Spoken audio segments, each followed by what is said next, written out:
12장 13절 한 절 말씀입니다. 우리 한 목소리로 읽겠습니다.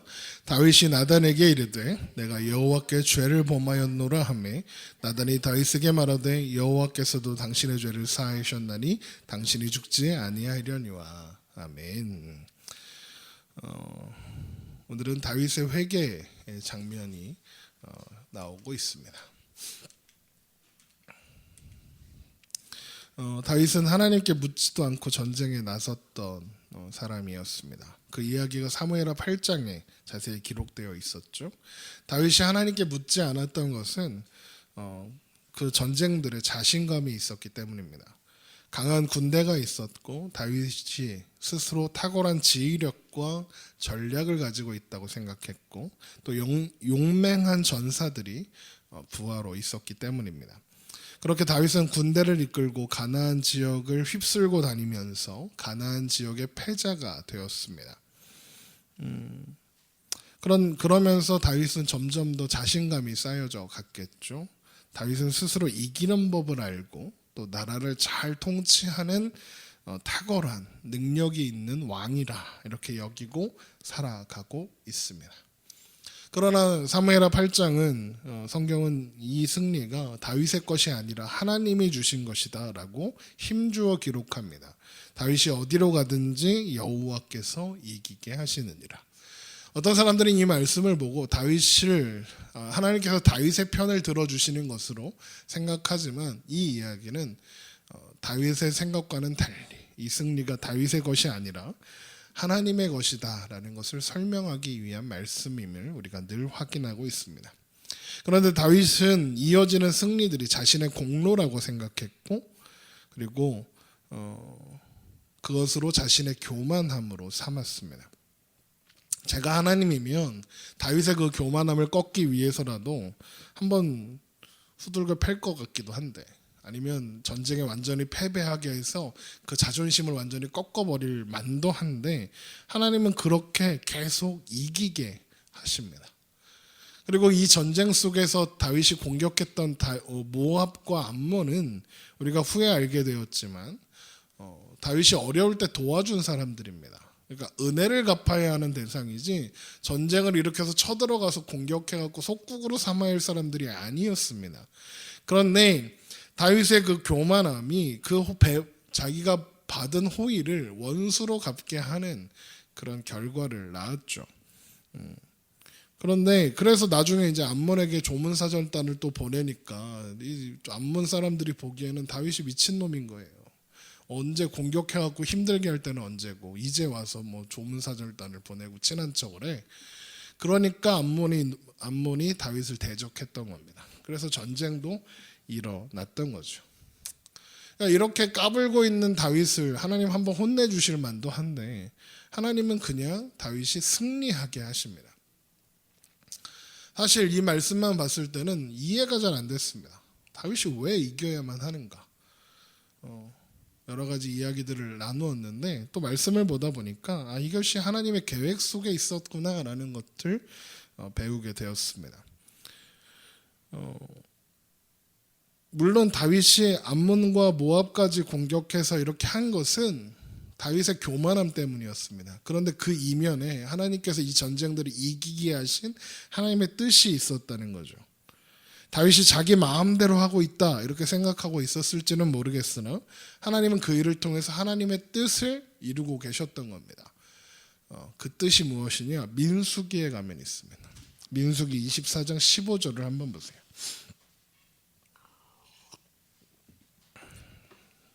이스라엘 백성들이 출애굽하여 가나안으로 가고 있을 때 일어났던 일입니다.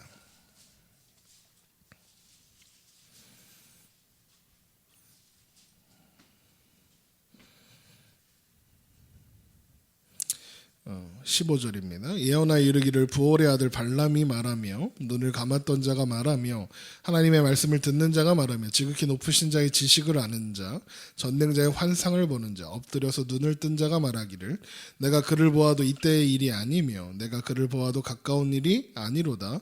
한 별이 야곱에서 나오며 한 규가 이스라엘에게서 일어나서 모압을 이쪽에서 저쪽까지 쳐서 무찌르고 또 셋의 자식들을 다 멸하리로다. 이 말씀이 중요합니다.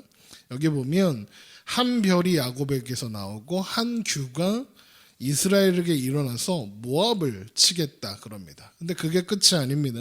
18절 그의 원수 에돔은 그들의 유산이 되며 그의 원수 세일도 그들의 유산이 되고 그와 동시에 이스라엘은 용감히 행동하리로다. 주권자가 야곱에게서 나서 주권자가 야곱에게서 난다. 이런 이 말씀도 중요합니다. 남은 자들은 그 성읍에서 멸절하리다 하고 또 아말렉을 바라보며 예언하여 이르기를 아말렉은 민족들의 으뜸이나 그의 종말은 멸망에 이르리로다 하고 또 겐족속을 바라보며 예언하여 이르기를 내 거처가 견고하고 내 보금자리는 바위에 있도다. 그러나 가인이 쇠약하리니 나중에는 아수르의 포로가 되리로다 하고 또 예언하여 이르기를 슬프다 하나님이 이 일을 행하시리니 그때의 살자가 누구이리랴. 기띔 해변에서 배들이 와서 아수르를 학대하며 에벨을 괴롭힐 것이나 그도 멸망하리라 하고 발람이 일어나 자기 곳으로 돌아가고 발락도 자기 길로 갔더라. 모압 왕 발락이 발람 선지자한테 와서 이스라엘을 저주해라 합니다.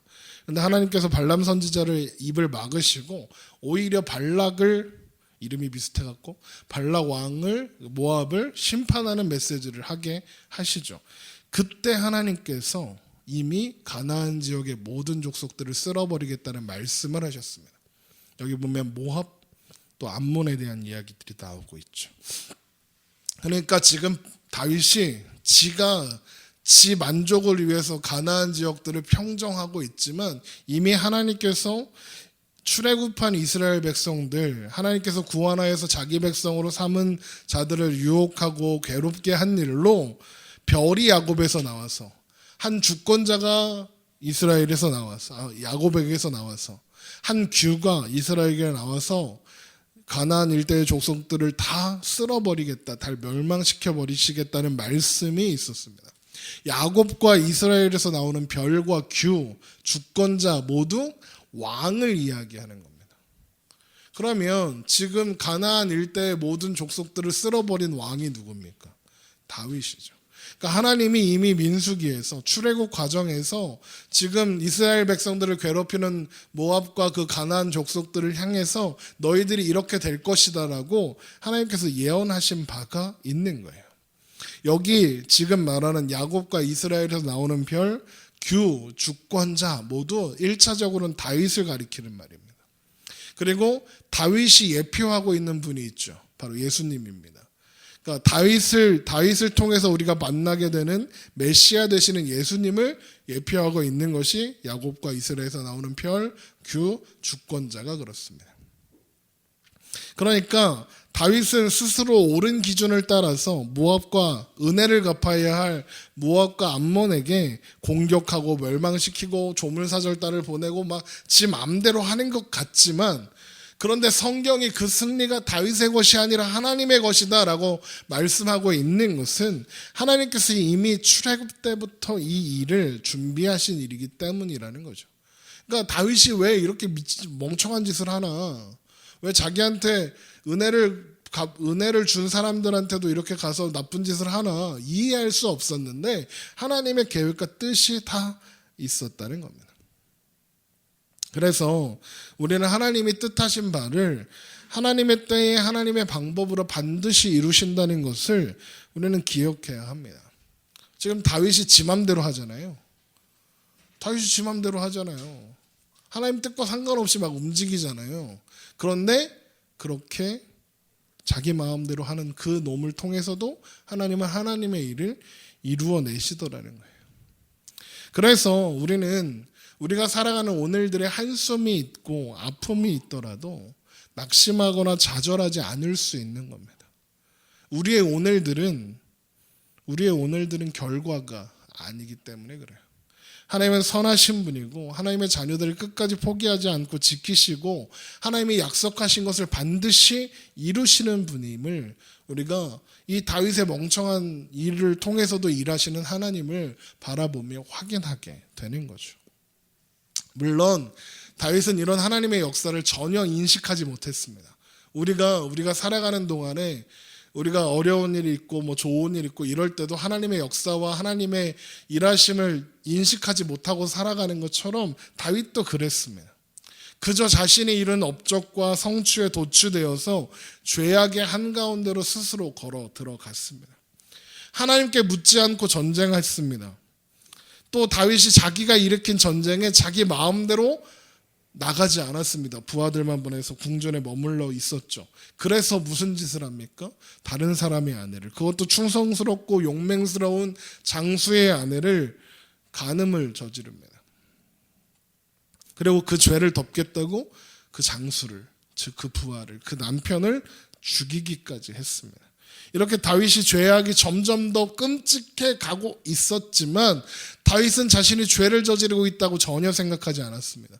다윗은 이래도 된다고, 나는 이렇게 해도 된다고 생각하고 있었습니다. 다윗의 교만함이 다윗의 눈과 귀를 가렸고 다윗의 성취가, 다윗이 이루어낸 공로가 다윗의 마음을 가렸기 때문에 그랬던 겁니다. 아마도 다윗은 그렇게 자신이 죄악 가운데 있으면서도 누구보다도 하나님을 사랑하고 누구보다도 백성을 사랑하는 그런 훌륭한 왕이라고, 아마도 최고의 왕이라고, 그렇게 내가 사울보다 훨씬 나은 왕이라고 그렇게 자부하고 생각하고 있었을 겁니다. 왜요? 다윗을 보십시오. 하나님의 궤를 저 변방 어디 시골에 어디 있는지도 모르는 그 시골집에 처박혀 있던 것을 성대한 행렬을 갖추어서 예루살렘으로 극진히 모셔와 극진히 모시고 있고, 그 궤가 천막에 있는 것이 너무 안타까워서 성전을 짓겠다고 했던 다윗 아닙니까? 그것보다 하나님 더 사랑하는 게 어디 있습니까?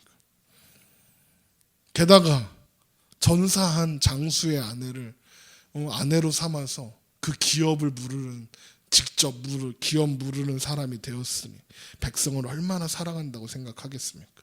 그러니까 그런 종교적인 열심과 다윗의 공로와 당시의 행동들이 하나님을 누구보다도 사랑하는 사람으로 만들었고, 그래서 덕분에 내가 서 있는 길이 죄악의 길이다라는 것을 전혀 상상도 못하고 있었던 겁니다.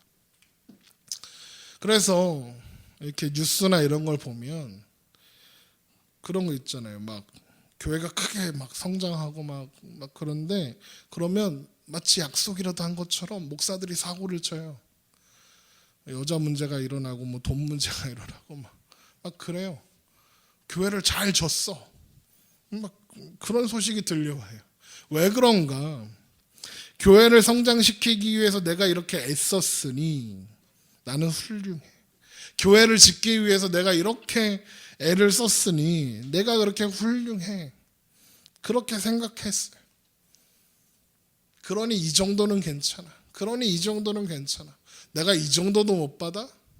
그렇게 죄가 시작되는 거예요.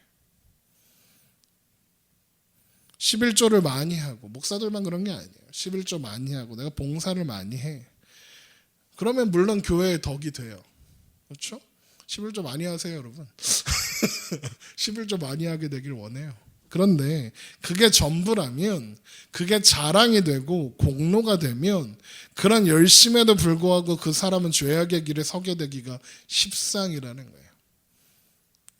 어느 교회 가니까 11조를 기준으로 줄을 세우더라고요. 거기 그 뒤에 보면 이렇게, 저희 교회는 안 넣는데 헌금한 사람들이 이름 쭉 놓잖아요. 그거 아세요? 그거 금액순이에요. 보통은 금액순이에요. 이름순. 그러니까 가나다 하는 데가 제일 정직한 거고요. 가나다 순인 데가 대부분은 금액순이에요. 희한하죠.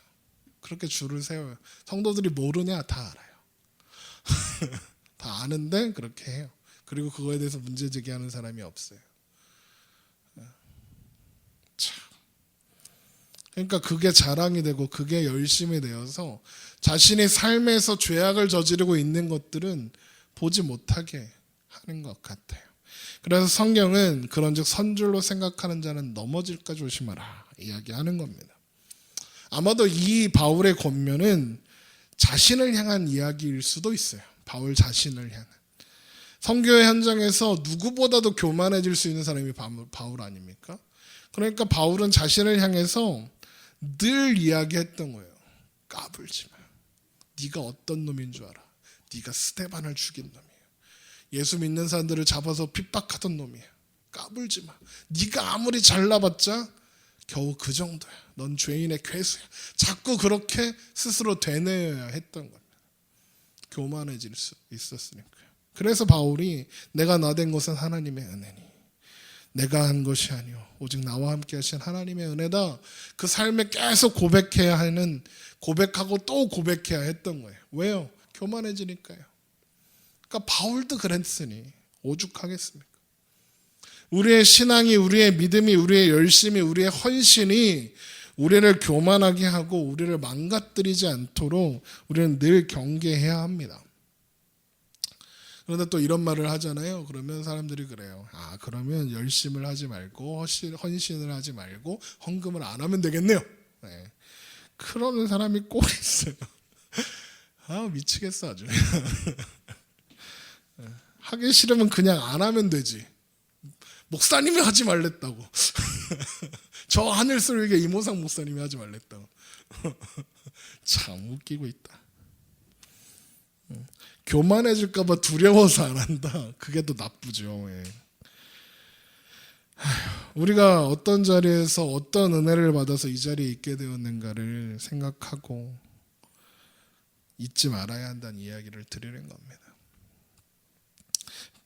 다윗이 그렇잖아요. 베들레헴 촌구성, 아무도 알지 못하던 목동을 부르시고, 그리고 그 사람을 훈련시키셔서 이스라엘을 지키고 이스라엘을 다스리는 왕으로 세우신 분, 다윗이 부족한 것이 전혀 없도록 모든 것을 주신 분, 그분이 하나님이심을 다윗이 잊지 말아야 했던 것처럼 우리를 사랑하셔서 독생하신 아들을 보내신 분, 그 아들을 십자가에 매달아 죽기까지 하신 분, 하나님께 그 받은 그 사랑, 그 은혜, 그 긍휼에 감격했던 그 처음 마음을 기억하고 지켜야 하는 거예요. 쉽지 않죠.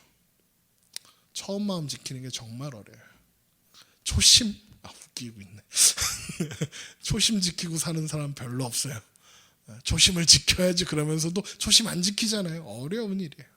다윗도 그랬어요. 다윗 그러면 믿음의 영웅인데 다윗도 그랬는데 우리는 뭐 오죽하겠냐고. 어려워. 그러니까 우리는 날마다 기도하면서 하나님 앞에 쭈그러져야 되는 거예요. 그렇게 다윗이 제약의 한가운데 있으면서 아무것도 깨닫지 못하고 있을 때 하나님은 나단 선지자를 보내서 다윗의 죄를 드러내시고 다윗에게 심판의 메시지를 전하십니다. 자신의 기준으로 자신의 경험과 지혜로 모든 상황을 바라보면서 그 모든 상황을 내가 잘 통제하고 있다고 믿었던 다윗에게 하나님의 말씀이 기준으로 선포되니까 다윗의 상황이 전혀 다른 상황으로 바뀌는 거예요. 하나님의 말씀이 선포될 때 다윗이 경험한 일은 자신의 상황을 자신의 기준이 아니라 하나님의 기준에서 바라보게 되었다는 거예요. 하나님의 기준에서 바라볼 수 있는 기회가 생긴 거죠. 다윗은 그때 두 가지를 선택할 수 있었어요. 하나는 나단을 죽이면 돼요. 우리아도 죽였는데 뭐. 나단을 죽이면 아무도 모르는 일이 될 수도 있어요. 그랬다면 다윗이 역사 속에 이렇게 남지 않았겠죠. 아니면 회개하는 방법이 있었어요. 그런데 나단의 그 선포 앞에 다윗은 무너져 내립니다. 그게 오늘 말씀이에요. 사무엘하 12장 13절. 다윗이 나단에게 이르되 내가 여호와께 죄를 범하였노라 합니다. 되게 짧죠. 이게 무슨 회개야. 다윗은 자신의 죄를 회개합니다. 사무엘하에는 다윗의 회개의 내용이 자세히 기록되어 있지 않아서 내가 죄를 저질렀습니다 라고 하는 것 같지만 그 회개의 내용이 시편에 자세히 기록되어 있습니다. 시편 51편으로 가겠습니다. 시편 51편입니다.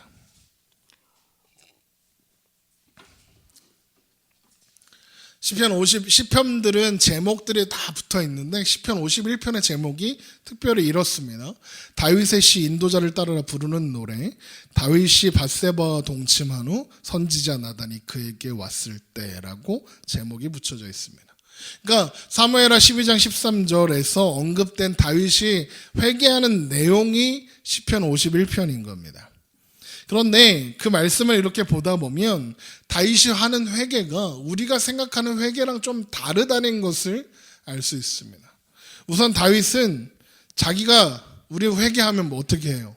하나님 내가 이런 죄를 지었습니다. 용서해 주세요. 이거부터 하잖아요. 근데 다윗은 그런 게 없습니다. 다시 자기가 무슨 죄를 저질렀는지 없어요. 시편 51편에는. 밧세바와 동침한 죄, 그의 남편 우리아를 죽인 죄, 전쟁에 나가지 않은 죄, 전쟁을 함부로 일으킨 죄, 그런 죄 용서해달라고 하지 않습니다.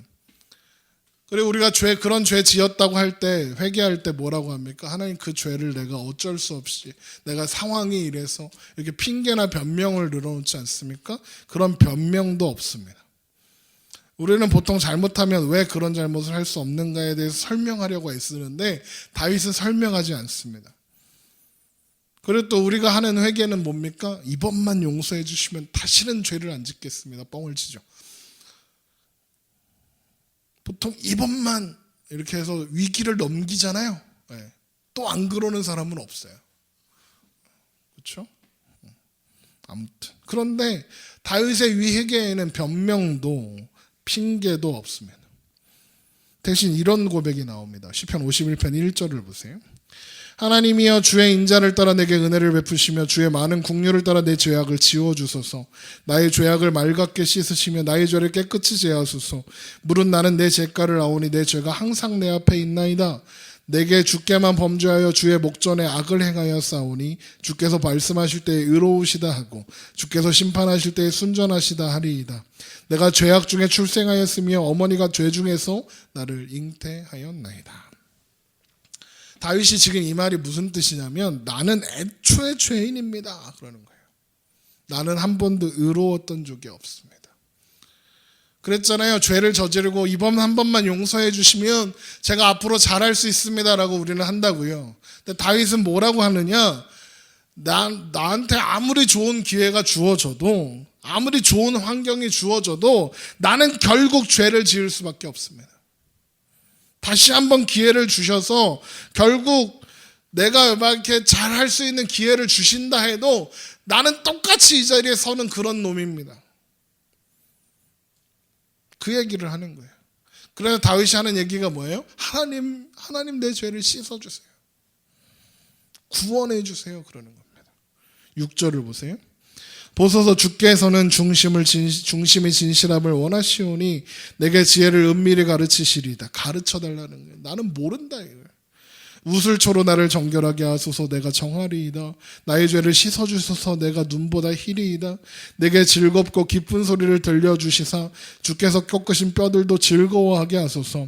주의 얼굴을 내 죄에서 돌이키시고 내 모든 죄악을 지워주소서. 하나님이여 내 속에 정한 마음을 창조하시고 내 안에 정직한 영을 새롭게 하소서. 무슨 말입니까? 나는 아무리 해도 답이 나오는 존재가 아니라는 거예요. 그러니 하나님이 나를 죄를 씻어주시고 가르쳐주시고 바른 길로 인도해 주셔야 내가 뭘 해도 조금 할 수 있다는 겁니다. 그래서 다윗이 자기 마음에 새로운 마음을 창조해달라고 그 영을 정직한 영으로 새롭게 해달라고 간청하고 있는 거예요. 하나님 나를 새롭게 해주세요. 그래서 11절에 나를 주 앞에서 쫓아내지 마시며 주의 성령을 내게서 거두지 마옵소서. 주의 구원의 즐거움을 내게 회복시켜 주시고 자원하는 심령을 주사 나를 붙드소서. 그리하면 내가 범죄자에게 주의 도를 가르치리니 죄인들이 주께 돌아오리이다. 하나님이여 나의 구원의 하나님이여 피 흘린 죄에서 나를 건지소서. 내 혀가 주의 의를 높이 노래하리이다. 하나님 앞에서 쫓아내지 말라고, 주의 성령을 거두지 말라고. 그래서 주님이 주시는 구원의 즐거움을 내 안에 회복시켜 주셔서 내 안에 자원하는 심령을 달라고. 무슨 말입니까? 내 안에는 선한 것이 아무것도 없으니 하나님이 주시라는 겁니다. 그렇게 해주시면 뭐라고 합니까? 범죄자들에게 주의 도를 가르치겠답니다. 자기 같은 죄인들에게 주의 은혜를 전하겠답니다. 하나님의 어떤 분이신지 하나님의 은혜와 사랑과 자비와 긍휼하심을 전하면, 죄인의 개수인 내가 전하면 걔네들이 듣지 않겠냐? 그 이야기를 하는 겁니다. 지금 다윗이 뭘 두려워하는지 보이십니까? 지금 죄 져서 벌 받을까 봐 두려워하는 게 아니에요. 지금 죄 져서 벌 받아서 내 다윗한테 소중했던 것, 왕위와 그 나라와 그 자녀들과 자신의 명성이나 권세나 건강이나 이런 것들을 빼앗길까 봐 두려운 게 아니에요. 뭘 두려워합니까? 하나님으로부터 끊어지고 버림받는 것을 두려워해요. 다윗은 하나님에게서 끊어지면 자신의 그 모든 것들을 가졌다 해도 아무 소망 없는 존재라고 그렇게 고백하고 있는 거예요. 아마도 다윗은 사울을 보았겠죠. 사울을 통해서 하나님으로부터 끊어진 존재가, 그리고 그 결국이 어떻게 되는지 보았겠죠. 사울도요, 지금 다윗과 비슷한 상황에 놓였던 적이 있어요. 아말렉을 진멸하라는 하나님의 명령을 받고 아말렉을 공격한 사울이 하나님의 명령대로 아말렉을 진멸해야 했는데, 그게 사울에게 주어진 마지막 기회였는데, 아말렉 진멸 안 하고 아가왕도 살려놓고 좋은 가축들 살려두잖아요. 그래서 하나님이 사무엘에게 가서 사울을 버리시겠다는 말씀을 하시는 장면이 있어요. 우리 사무엘상으로 한번 가셔서 사무엘상 15장을 한번 보세요.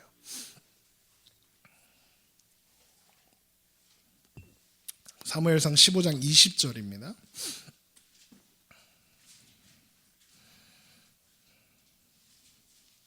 사무엘상 15장 20절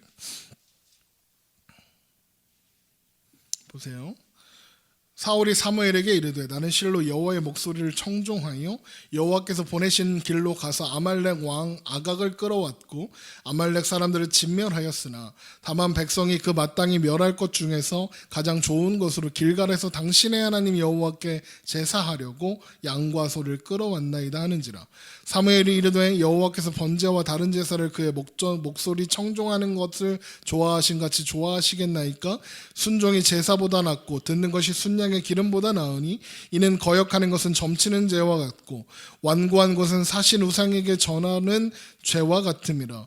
왕이 여호와의 말씀을 버렸으므로 여호와께서도 왕을 버려 왕이 되지 못하게 하셨나이다 하니 사울이 사무엘에게 이르되 내가 범죄하였나이다. 내가 여호와의 명령과 당신의 말씀 어긴 것은 내가 백성을 두려워하여 그들의 말을 청종하였음이니이다. 청하오니 지금 내 죄를 사하고 나와 함께 돌아가서 나로 하여금 여호와께 경배하게 하소서 하니 사무엘이 사울에게 이르되 나는 왕과 함께 돌아가지 아니하리니 이는 왕의 여호와의 말씀을 버렸으므로 여호와께서 왕을 버려 이스라엘 왕이 되지 못하게 하셨음이니이다 하고. 지금 보면 사울이 처한 상황이 다윗이 처했던 상황보다 낫지 않아요. 비슷해요. 지금 다윗에게 나단이 와서 범죄한 사실을 전할 때 다윗이 했던 말을 사울도 똑같이 해요. 내가 범죄하였나이다. 그런데 사울의 내용은 좀 달라요. 자기가 죄를 시인하고 하는 이유가 달라요. 그 와중에 사울은 사무엘을 붙잡으려고 해요. 27절 보세요. 사무엘상 15장 27절. 사무엘이 가려고 돌아설 때 사울이 그의 겉옷자락을 붙잡음에 찢어진지라. 사무엘이 그에게 이르되 여호와께서 오늘 이스라엘 나라를 왕에게서 떼어 왕보다 나은 왕의 이웃에게 주셨나이다. 이스라엘의 지존자는 거신이나 변개함이 없으시니 그는 사람이 아니심으로 결코 변개하지 않으심이니이다 하니 사울이 이르되 내가 범죄하였을지라도 이제 청하옵나니 내 백성의 장로들 앞과 이스라엘 앞에서 나를 높이사 나와 함께 돌아가서 내가 당신의 하나님 여호와께 경배하게 하소서 하더라. 이에 사무엘이 돌이켜 사울을 따라가매 사울이 여호와께 경배하니라.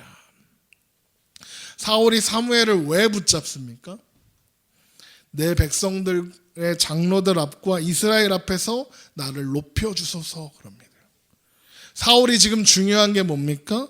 백성들이 사울을 어떻게 생각하는가, 이게 중요한 겁니다. 하나님께 버림받았다, 하나님 앞에 죄를 지었다는 것은, 하나님으로부터 끊어졌다는 것은 사울이 하나도 중요하게 여기는 게 아닙니다. 하나님이 자신을 어떻게 생각하는가는 사울은 조금도 신경 쓰지 않습니다. 대신 백성들이, 사람들이 나를 어떻게 생각하느냐가 더 중요합니다. 사울이 두려워하는 것은 하나님께 버림받는 것이 아니라, 하나님으로부터 끊어지는 것이 아니라 사무엘이 지지를 철회하고, 그래서 하나님이 사울의 편이 아니라는 것이 알려지면, 그래서 백성들이 사울을 버리고 그래서 왕위를 잃어버릴까, 그걸 두려워하는 겁니다. 이게 사울과 다윗의 차이입니다. 여러분, 놀라운 것은 그리스도인이라는 사람들도 사울처럼 행동합니다. 사람들의 관심이 하나님 아니라 하나님이 주신 것들, 하나님이 주실 수 있는 것들에 향해 있습니다. 하나님이 주시는 복, 하나님이 주시는 위로, 하나님이 주시는 힘, 하나님이 주시는 능력에 관심이 있지, 하나님을 알고 하나님과 함께하는 것에는 관심이 없어요. 그래서 하나님과 단절되는 것을 어떻게 생각하냐면, 하나님이 주신 것들을 빼앗기는 거라고 생각해요. 그래서 그거 안 빼앗기려고 하나님한테 잘 보이려고 막 애를 쓰잖아요. 그게 아니잖아요. 근데 다윗은 사울을 통해서 하나님으로부터 끊어지는 게 뭘 의미하는지 보았어요. 왕위를 잃거나 부를 잃거나 명예를 잃거나 하는 문제가 아니라 그 존재 자체가 망하는 거라는 걸 다윗이 알고 있는 거예요. 그래서 다윗이 결국 할 수 있는 게 뭐예요? 하나님의 선하심 앞에 엎어지는 거예요. 하나님, 나 좀 살려주세요. 하나님, 나를 버리지 마세요. 왕이 필요 없고 다 필요 없어요. 난 하나님만 있으면 돼요. 그걸 지금 다윗이 다시 한번 깨닫고 있는 거예요. 그래서 시편 51편으로 돌아가세요. 시편 51편 16절에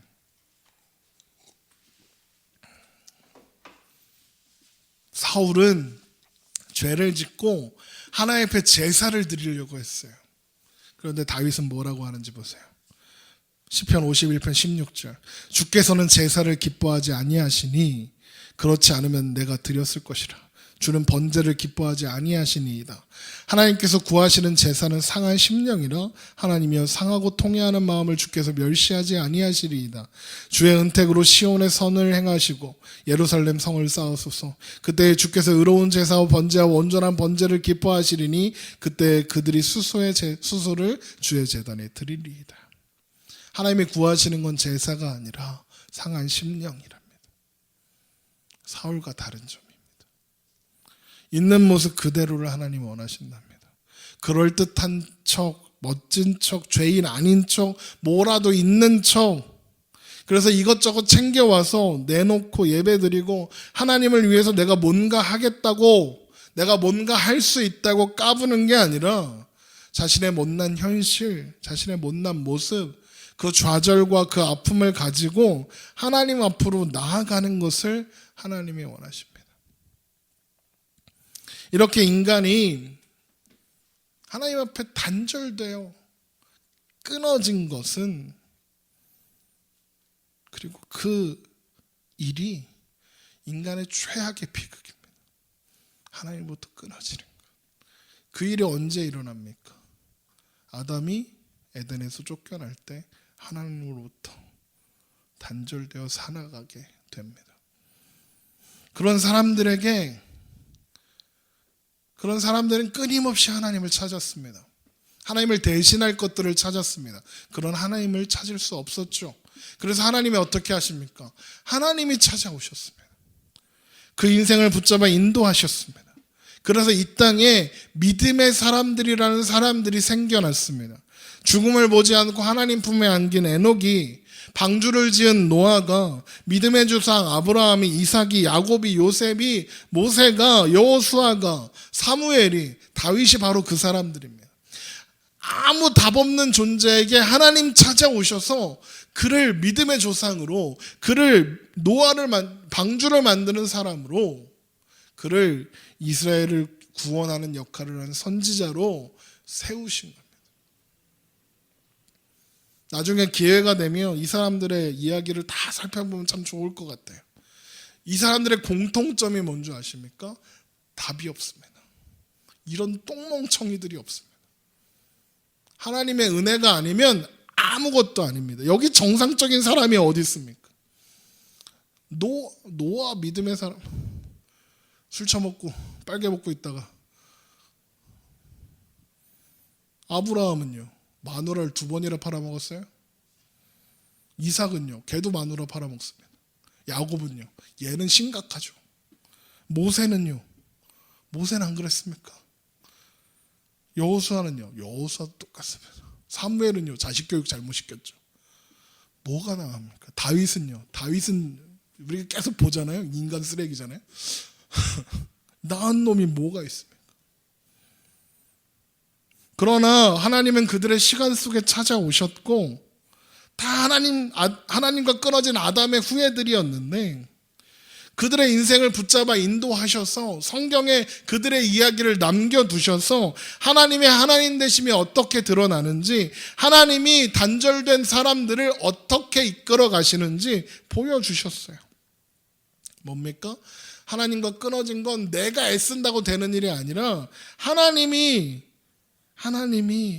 오셔서 그 모든 역사 속에서 하나님이 드러내시고 함께 하시고 하나님의 열심으로 그 인생을 다룰 때만 고쳐질 수 있다는 것이 성경 여기저기에 남아있잖아요. 그 모든 이야기들 속에 마치 산길에 길을 안 잃어버리려고 빵스부스러기 뿌려놓은 것처럼 요소요소에 남아있잖아요. 그리고 그것이 단 한 가지로 성취될 수많은 약속들을 새겨두셨잖아요. 그게 누구세요? 예수 그리스도. 예수님을 통해서 그 일이 성취되도록 하나님이 구약부터 수많은 이야기들 속에 빵부스러기를 막 뿌려놓으셨어요. 그걸 보고 눈치를 못 채면 바보야.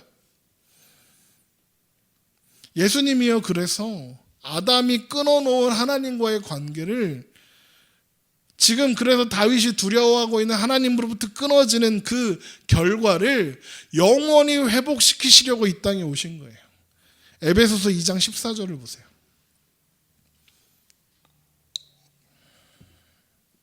에베소서 2장 14절.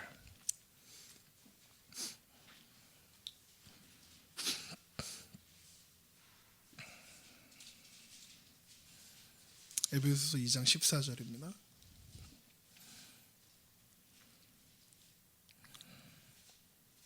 에베소서 2장 14절.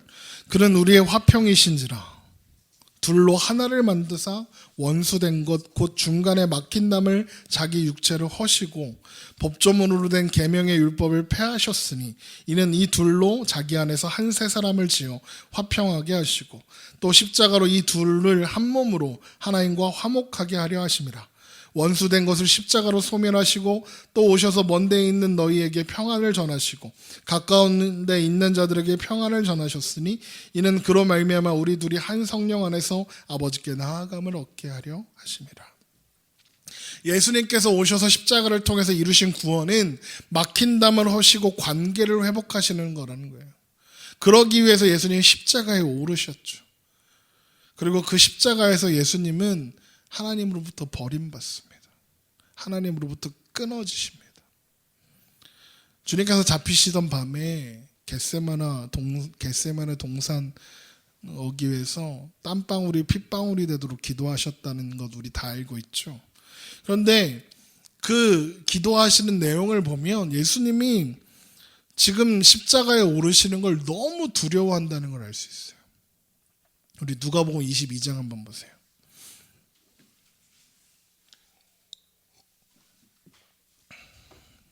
누가복음 22장 42절.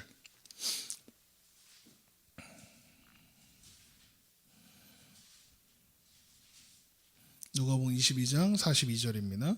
이르시되 아버지여 만일 아버지의 뜻이거든 이 잔을 내게서 옮기시옵소서. 그러나 내 원대로 맛이 없고 아버지의 원대로 되기를 원하시나이다 하니 천사가 하늘로부터 예수께 나타나 힘을 더하더라. 예수께서 힘쓰고 애써 더욱 간절히 기도하시니 땀이 땅에 떨어지는 핏방울같이 되더라. 지금 예수님이요, 지금 만나게 될 잔을 옮겨달라고 기도해요. 천사가 와서 그 마음을 위로하고 힘을 주었어야 할 만큼 예수님이 이 일을 되게 힘겨워하고 계세요. 보통 사람들이 뭐라고 하냐? 이거 십자가가 너무 두려워서, 십자가에 당하실 육체적 고통이 너무 두려워서 이러시나 보다 이렇게 생각하죠. 아니에요. 예수님이 지금 두려워하시는 것은 십자가의 고통, 아픔이 아니에요. 태초로부터 하나님으로부터 단 한 번도 끊어진 적 없었던 예수님, 아버지로부터 한 번도 단절되어 본 적이 없는 예수님, 아들 예수님께서 아버지로부터 끊어져 버림받는 고통을 당하는 거예요. 그래서 십자가상에서 예수님이 뭐라고 하십니까? 엘리 엘리 라마 사박다니, 나의 하나님 어찌하여 나를 버리셨나이까. 예수님이 그 절규를 쏟아내실 때 예수님은 하나님으로부터 버림받는 경험을 하신 거예요.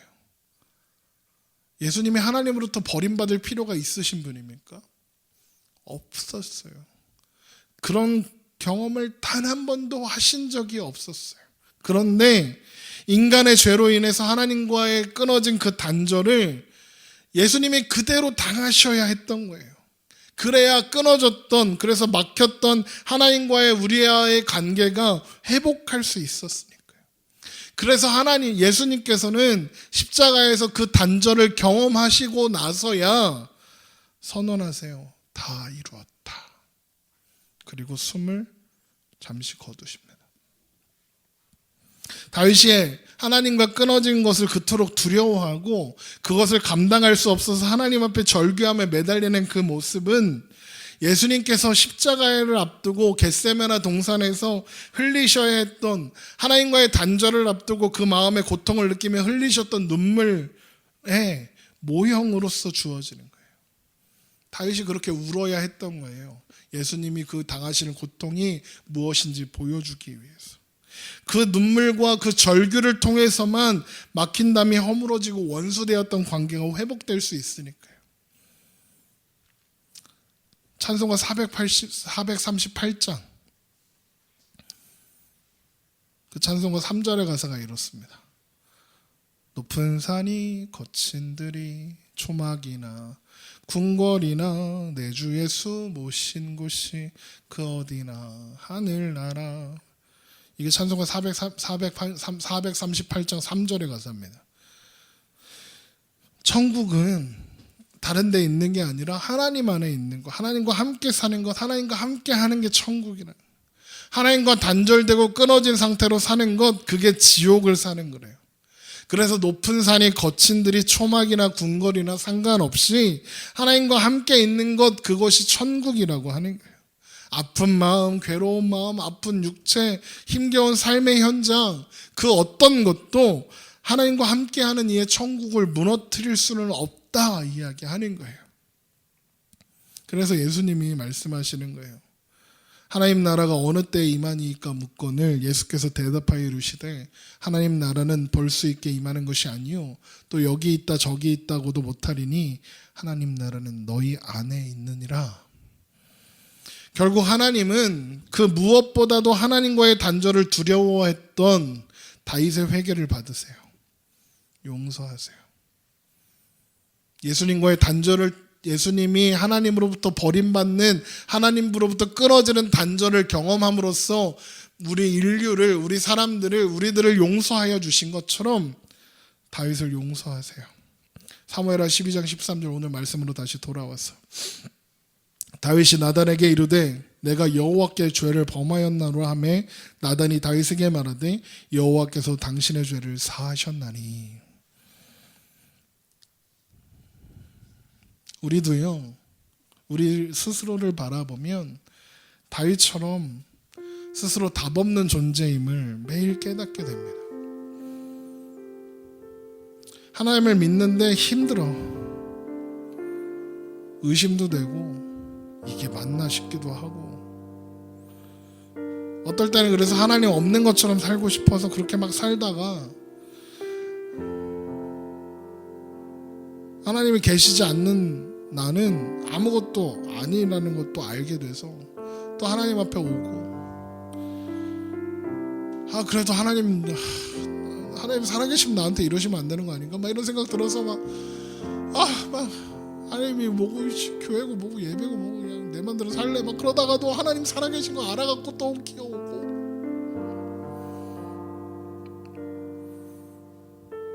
왜 자꾸 우리가 넘어졌다 일어났다 넘어졌다 하냐면 우리 안에 성령이 살아계셔서 그래요. 우리가 믿을 때 성령이 우리 안에 들어오셔서 우리 안에 시작된 하나님 나라를 끊임없이 우리에게 그리워하게 하시거든요. 그래서 자꾸 하나님 나라를 살아가라고 자꾸 우리한테 말씀하시거든요. 멀리 떠나갈 때도 다시 기어올 수밖에 없게 하시는 게 성령이 우리 안에서 일하고 계시기 때문에 그런 거예요. 우리 안에 그 하나님 나라가 있어서요. 그럼 우리가 다윗보다 나쁜 놈들은 아니잖아요. 다윗만큼 나쁜 놈들이긴 하죠. 근데 다윗이 하나님 앞에 엎어지니까 하나님은 그 영을 용서하시고 받으시잖아요.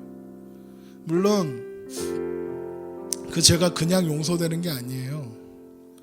이제 밧세바가 낳을 아이가 죽어야 돼요.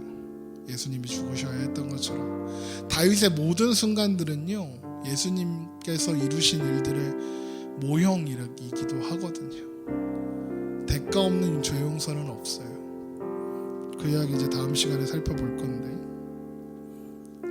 그럼에도 불구하고 우리 안에 하나님 나라 시작되었고, 그리고 결국에는 우리가 영원히 살게 될 하나님 나라고, 그래서 우리는 그 하나님 나라 소망하면서 오늘의 아픔들과 슬픔과 괴로움과 힘겨운 삶이 우리를 흔들어서 우리를 잡아뜨리려고 해도, 그래서 우린 자꾸 넘어져도 우리를 끝까지 붙잡으시는 하나님이 우리를 붙잡고 계신다는 것, 하나님의 신실하심이 우리를 붙잡고 계신다는 것 기억하고, 그래서 결국에는 하나님께 끌려올 수밖에 없다는 걸 인정하고, 그래서 하나님 앞에 붙어서, 그래서 결국에 우리 입에서 내가 주님을 떠나서, 내가 하나님을 떠나서 어디로 가겠습니까? 라는 고백을 받아내시는 하나님 앞에 우리의 오늘들을 맡기고 살아가면서 우리가 만나는 사람들의, 다윗이 하는 고백처럼 우리가 만나는 사람들 앞에 하나님의 선하심을 나누고 전하고, 그렇게 오늘들을 견디며 살아가 보는 우리가 되기를 주님의 이름으로 축원합니다. 기도하겠습니다.